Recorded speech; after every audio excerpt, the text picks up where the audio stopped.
¿Qué aprenderemos el día de hoy? A continuación se muestra el tema del 16 de septiembre de 2020. Veremos la estadística descriptiva como tal, tipos de datos y variables y errores, así como también un análisis a diseños experimentales. Hablaremos de cómo elegir un diseño experimental para mi investigación, ver los diseños cualitativos, cuantitativos y mixtos y ver una conclusión respecto a qué o por qué seleccionar un diseño de experimento, tal sea el caso de nuestra investigación. Veremos de forma resumida y una comparación de los diseños de experimentos para dar parte a las exposiciones y la explicación de cada uno de los diseños de experimentos en su totalidad por los alumnos. Además, daremos un repaso a las exposiciones, a las iniciales, respecto a las definiciones de frecuencias relativas, frecuencias absolutas, hasta llegar a los temas finales relacionados con gráficos y a terminar con las ojivas para hacer un ejemplo de cada uno de ellos. Entonces, este video es una serie de videos para poder cubrir todos los temas aquí señalados. A continuación, comenzamos. Con respecto a la estadística descriptiva, establecimos que es una técnica aplicada o que se pretende aplicar para el manejo de datos, ya sea desde una muestra para caracterizar una población, que ese es el fin, que aplica técnicas de tallo, de hoja, de histogramas, diagrama de Pareto, de categorías, así como frecuencias relativas, acumuladas, absolutas. Así también hace uso de gráficas de líneas, gráficas de barras, gráficas circulares y gráficas de ojivas. Ahí también pues estas técnicas nos ayudan de cierta manera a la recolección, ordenamiento y clasificación de los datos. Este es el fin de lo que viene siendo la estadística descriptiva y de cierta manera analiza cualquier tratamiento de datos numéricos con generalizaciones, agrupa técnicas de tratamiento o procedimientos para el conjunto de datos buscando el caracterizarlos. Entonces, desde que se genera una muestra para caracterizar la población, estamos analizando técnicas de cómo describir esa población de acuerdo con los pasos a seguir. Como ya lo habíamos visto anteriormente, existen variables que son dependientes e independientes, que en sí son valores o se pretende registrar valores y ese registro de valores nos dan conjuntos de valores que son datos. Así también, estas variables se pueden clasificar por variables cuantitativas y cualitativas o categóricas. Las cuantitativas, a su vez, se subdividen en discretas y continuas. Las cualitativas o categóricas se clasifican en nominales y ordinales. Un ejemplo de variables cuantitativas continuas, pudiéramos decir que son los voltajes medidos en un circuito o en una corriente. A estos valores generalmente se les puede sacar una media. Se caracteriza por tener fracciones o decimales. Las variables continuas, estas únicamente son valores enteros. Variables cualitativas nominales generalmente son categorías. Por ejemplo, en la escala de Likert, muy malo, malo, regular, bueno, muy bueno. O cumple o no cumple una condición, que en esta última se asignará un 1 si lo cumple y un 0 si no lo cumple. A diferencia de las ordinales, estas llevan un orden, por ejemplo, el primer lugar, segundo lugar, tercer lugar, o llevan una jerarquización. Otro ejemplo de los cuantitativos pudiera ser peso, volumen, densidad, que generalmente, como se dijo, se le puede calcular una media. O de los ejemplos de B, cualitativos, el color, el sabor, la textura, las categorías de Likert, las cantidades o porciones, porcentajes de cada individuo. Cabe señalar que los datos, variables o valores que anteriormente mencionamos tienden a tener una distribución, ya sea por su naturaleza o magnitud. ¿Sí? Esta variación más lo que viene siendo el resultado promedio es en sí la importancia que le estamos dando al análisis de la estadística descriptiva. Es saber qué variación y qué resultado promedio tiene, tratando de caracterizar a la población promedio de la muestra, por ejemplo. Y ese patrón de variación se registra o da en sí los resultados numéricos de las variables y qué tan frecuente cambian de valor, qué tan frecuente cambian los valores dentro de ese análisis que se está haciendo. Ahora, por ello, hacemos uso de unos gráficos para visualizar y para ver la distribución en su conjunto.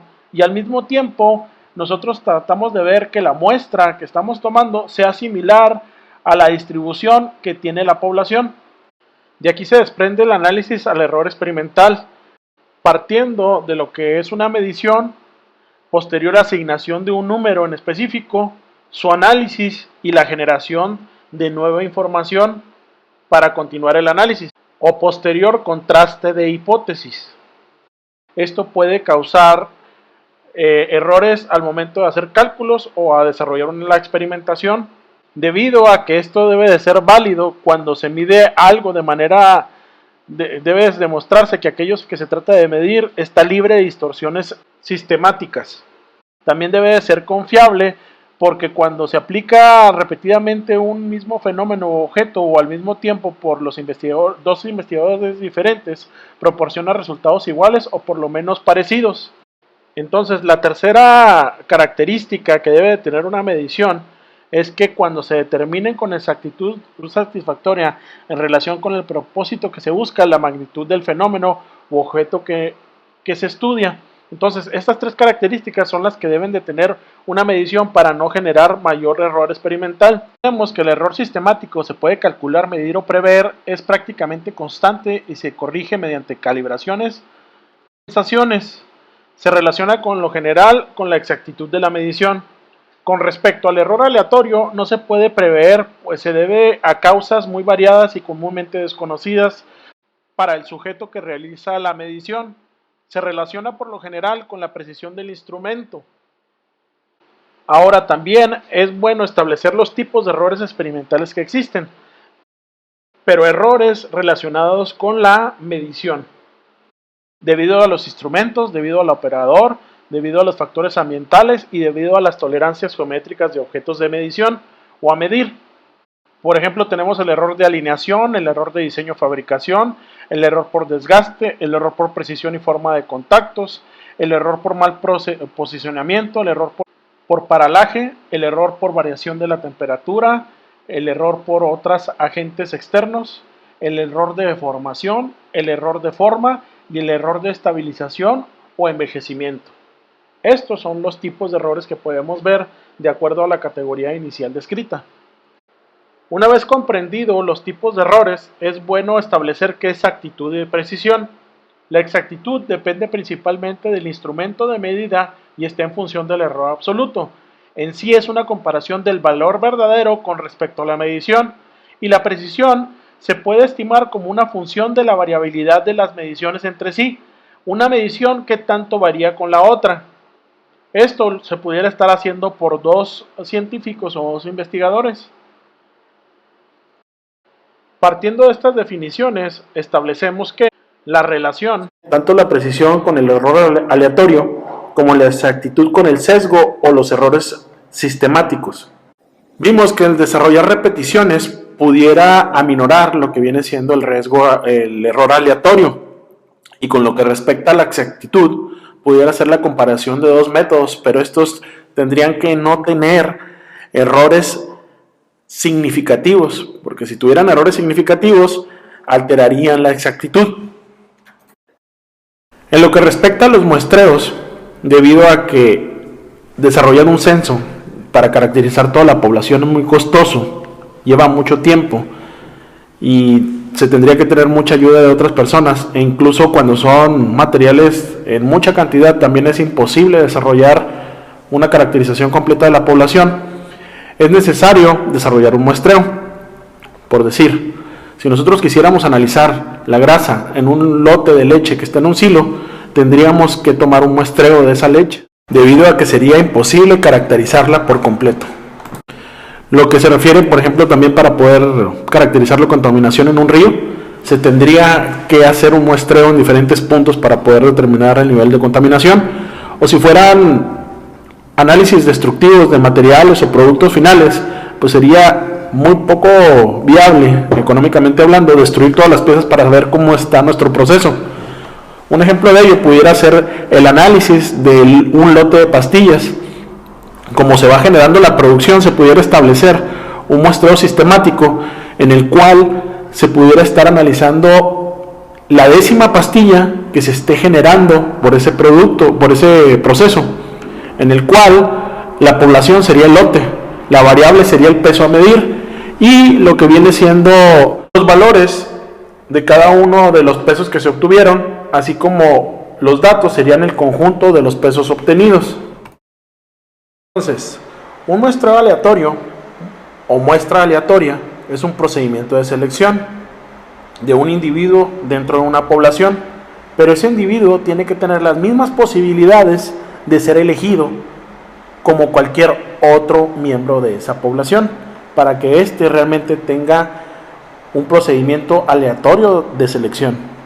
En lo que respecta al muestreo sistemático o pseudoaleatorio, este debe de partir de una k-enésima, tener un proceso sistemático de selección, es decir, iniciar con un proceso aleatorio de inicio y seguir estableciendo intervalos o estar estableciendo número de individuos de producción posteriores a la muestra. Por decir, como se decía en las pastillas, tomar una muestra cada 10 pastillas o cada 10 tubos que se estén produciendo, o tomar una muestra cada hora, o cada 5 metros de tubo, o en cada nodo de proceso, o en cada nodo de una malla para muestrear, por ejemplo, un sitio contaminado, o, como se decía, una pastilla por cada 100 producidas. Por otro lado, también tenemos las muestras a granel. En sí, cuando no se tiene la posibilidad de identificar de forma rápida o adecuada las unidades, en el caso de cemento, yeso, llantas trituradas, leche en polvo, o la pureza, por ejemplo, de un elemento o de un compuesto, pudiera ser sodio, o pudiera ser celulosa, o en fin, se tendría que tomar la decisión de tomar varias muestras en diferentes partes de la superficie o del montón de cemento, que muchas veces los apilan de forma piramidal para poder tomar una muestra más homogénea, y de diferentes puntos a lo alto del montón, al medio del montón y al final del montón, o decidir cuartear de acuerdo a ciertas normas de muestreo hasta de residuos. Muchas veces hay que establecer hasta repeticiones del mismo análisis de los puntos. Esto nos permitirá minimizar el error.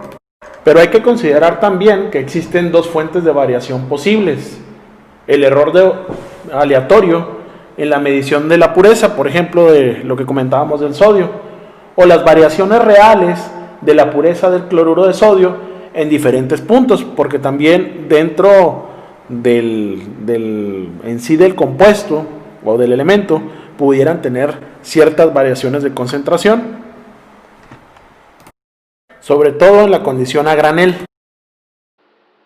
Bueno, anteriormente ya vimos el error experimental desde el punto de vista de medición, por su instrumento, por los muestreos, por repeticiones e incluso hasta por el investigador.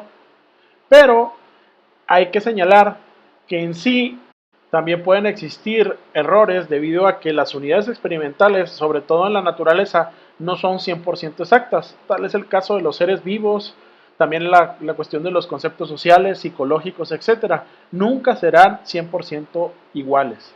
Estas diferencias se deben a los factores de elementos genéricos y elementos ambientales. Aun cuando estas unidades sean dos hermanos gemelos, siempre surge una diferencia debido al factor ambiental. A esta diferencia innata que existe entre unidades experimentales se le denomina error experimental o variabilidad desconocida. En sí, los tipos de errores con respecto a los contrastes de hipótesis, tipos de errores: el error tipo 1, que es el alfa, que significa rechazar una hipótesis que es correcta, y B, el error tipo 2 o beta, que apoyan una hipótesis falsa. Cuando se efectúa una prueba de hipótesis puede acontecer uno de los siguientes. Y aquí muestra las decisiones en cuestión de la hipótesis. Si la hipótesis es cierta y es rechazada, caemos en el error tipo 1. Si es falsa y es rechazada, caemos en el no error del poder estadístico. Y si son aceptadas, no error intervalo de confianza y último el error tipo 3, beta, que es aceptar una hipótesis cuando esta hipótesis es falsa.